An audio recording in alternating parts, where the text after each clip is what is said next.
Good YouTube, Quinn Wade coming to y'all with that basketball analysis on Analysis Playground on YouTube. And we're going to talk about Orlando getting a game winning shot from three by Desmond Bain. And he was getting to the basket making layups.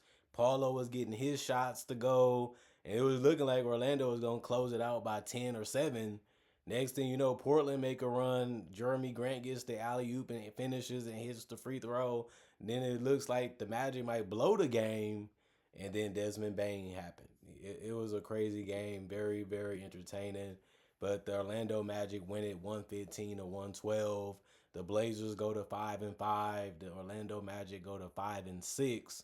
And Orlando did win the first quarter 26 to 24, and they won the second quarter 33 to 32. And they won the third quarter 28 to 20, but they lost the fourth quarter 36 to 28. But by them having the lead in the other quarters, they was able to keep the lead and almost blow the game, but they didn't.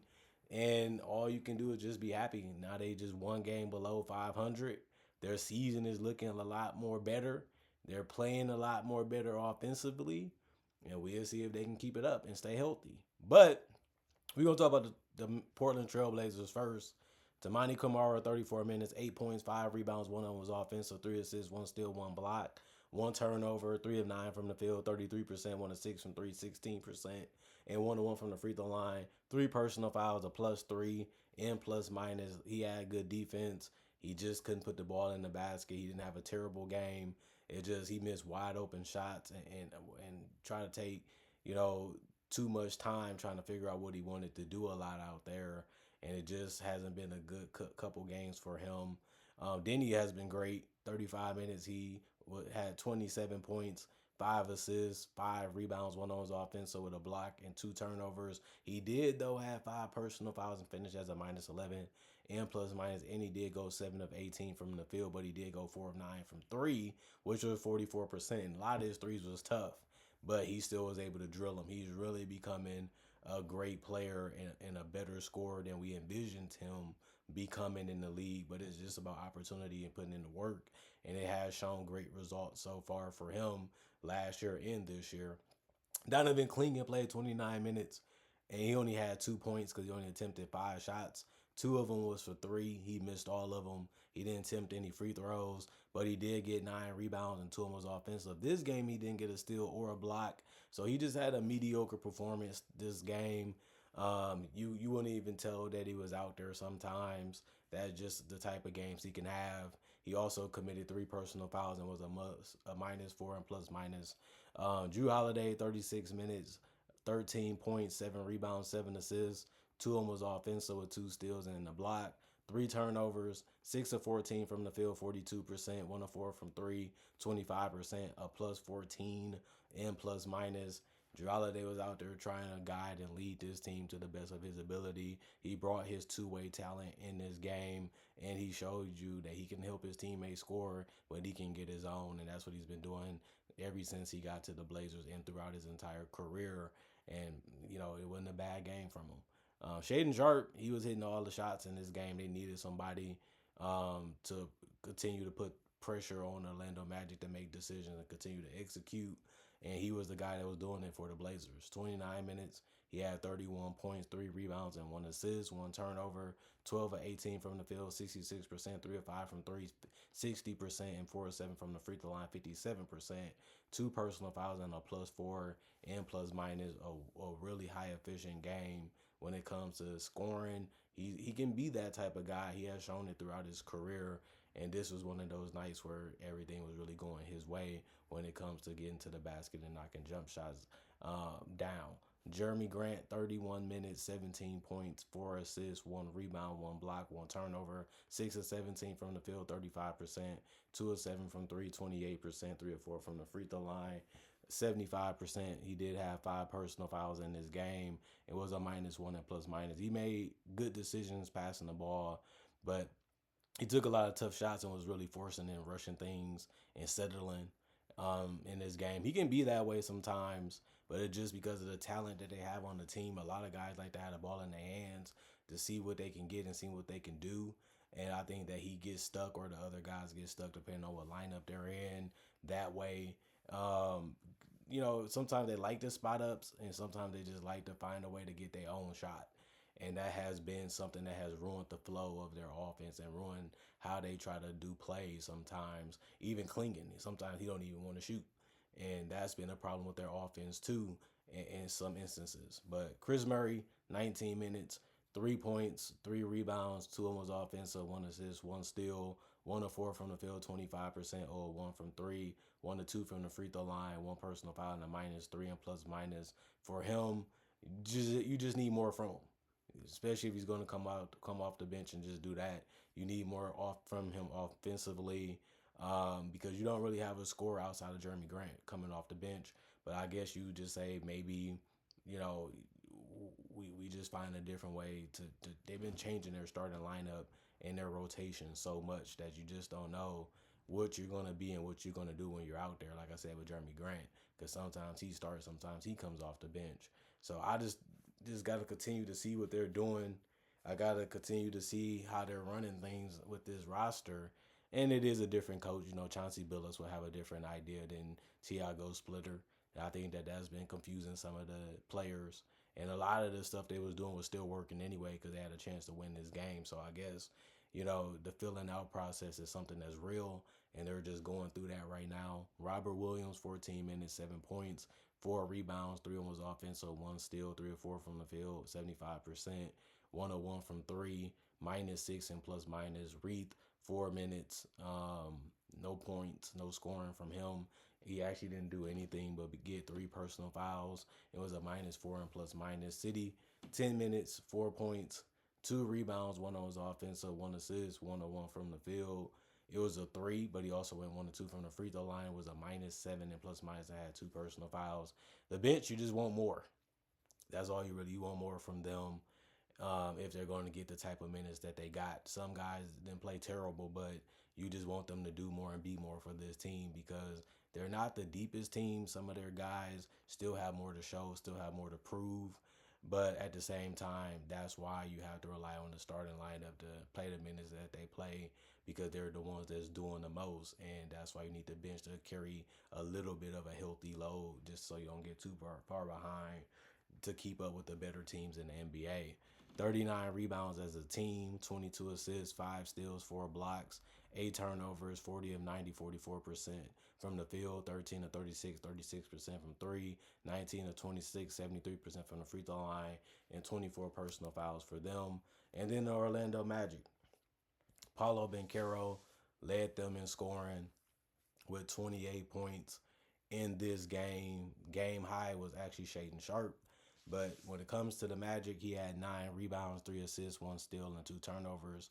Paulo was 10 of 18 from the field, 55%, 2 of 3 from 3, 66%. And he did go 6 of 10 from the free throw line. He missed a free throw that could have cost them the game. But luckily enough, it didn't. 4 personal fouls and a -7 and plus minus. Like I said, he's a tough cover when he's making his jump shots. He has a good handle. He has a good footwork sometimes getting to his shots or getting to the paint. But he has to knock down them jump shots too to keep the defense honest. And that allows him to attack them differently if he's making those too. But it's just part of a more complex type of game, which he still shows that he has potential to be it. He's just so inconsistent with his scoring sometimes. You just don't know what you're going to get out of it. But he is young and he still is developing in his career. Franz, 36 minutes. He had 19 points, 9 rebounds, 2 of them was offensive, 6 assists, 1 steal, 2 blocks, 2 turnovers, 5 of 10 from the field, 50%, 1 of 2 from 3, 50%.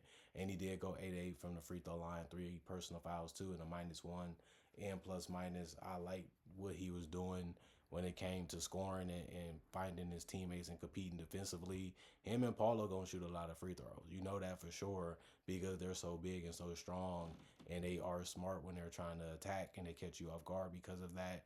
But that's something that they're great at, getting to the free throw line and getting the shots that they want. It's just about knocking them down. And that's something that they're inconsistent with, but it's something that, can change in the future.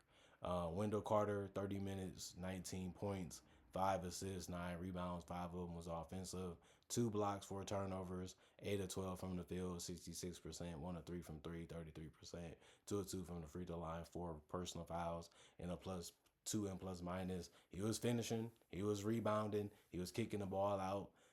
Had a really good game. He's been better offensively for so far this season. So I like what Wendell Carter's been doing. He's really been becoming a legitimate scorer for this Orlando Magic team, and a good screen setter, and just a good floor spacer too. He's just becoming their ideal center more and more as the season goes on. Desmond Bain, 33 minutes, 22 points, 7 assists, 3 rebounds. One of them was offensive, 3 turnovers, 9 of 19 from the field, 47%. 1 of 6 from three, 16%.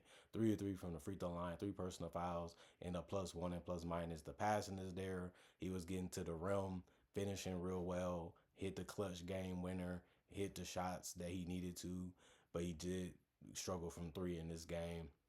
And Anthony Black was so from three. 32 minutes. He only scored 8 points. Was the only guy in the starting lineup that didn't get in double figures. He also had 4 rebounds, 2 assists, 1 steal, 2 turnovers, 2 of 8 from the field, 25%. 1 of 3 from three, 33%.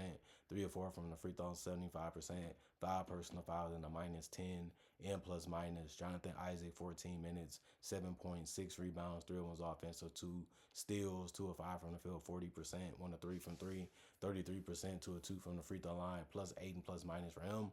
He hasn't been the greatest scorer, but he has been a guy that can come out there and give them good length and good switch ability, and a little bit of defense.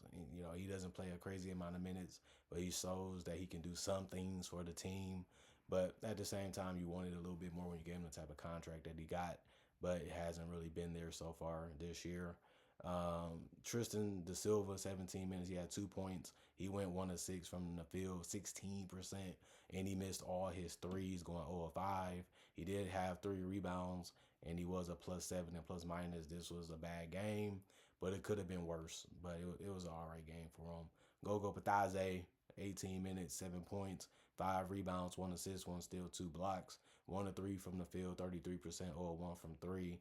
5 of 5 from the free throw line, 3 personal fouls, and a +3 and plus minus. Tyus Jones, 6 minutes, 0 of 1 from the field, a +4 and plus minus. Jett Howard, 19 minutes, 3 points, 2 rebounds, 2 assists, 1 block, 1 of 5 from the field, 20%. 1 of 3 from three, 33%. 1 personal foul, and a +8 and plus minus. And then the Orlando Magic had out rebounded them by 11. They had 50. They also had 26 assists. They won that one by 4.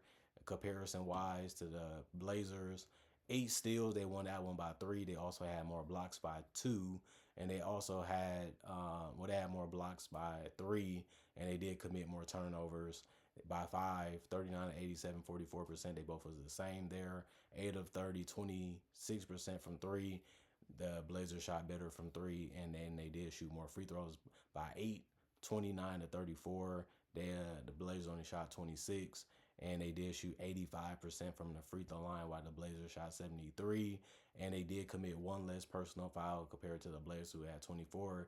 The Magic had 23. And this game, both teams was feeling it. Both teams wanted it, obviously, but it just wasn't enough for the Blazers to win this one. That was really good defense on Desmond Bain. He just made a tough shot, and the fact that he made it all net, perfect release, off the balance, sliding, and the game is on the line, and you have to rush it because they forced him to pick up his dribble, so he couldn't just shoot it when he caught it, and then he still had to find a way to get it off in time.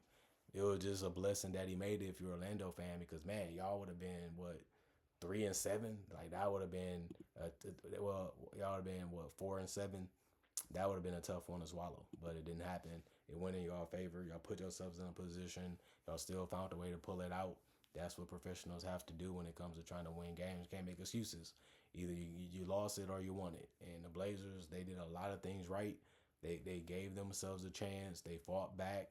They didn't quit. They didn't give up. They even defended real well. They just got caught with a stray in this game.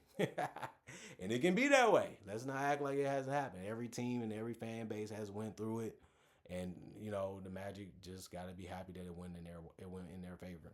comment, like, subscribe, share, hit the notification bell to get the analysis when it first come out. I do conversation videos just like this, but about various different other NBA topics, basketball wise too. I also do breakdowns of real footage of legends, current legends, rookies, and also future stars. I also do the mock draft and draft coverage too. Not only that, I also got 3,000 plus videos already on my channel that you can watch right now, and it's all for free. And on top of that, I also would say I try to make videos every day throughout the day to always give you something to watch and look forward to when it comes to NBA content. All I can say now is y'all stay blessed up, y'all stay good. Peace. Thank y'all for appreciating the content for what it is. Continuing to come back, subscribing, staying subscribed, staying loyal, and continuing to support the channel to the best of your ability. If you're having trouble getting to some videos, get to them when you can get to them, as long as you're watching, as long as you're supporting the channel is all I can ask y'all for as strangers and as fans. I love you all. I need you all. And I'm happy to have you all for whatever time that we spent together on this beautiful planet called Earth. Other than that, I'm gone, man. See y'all later.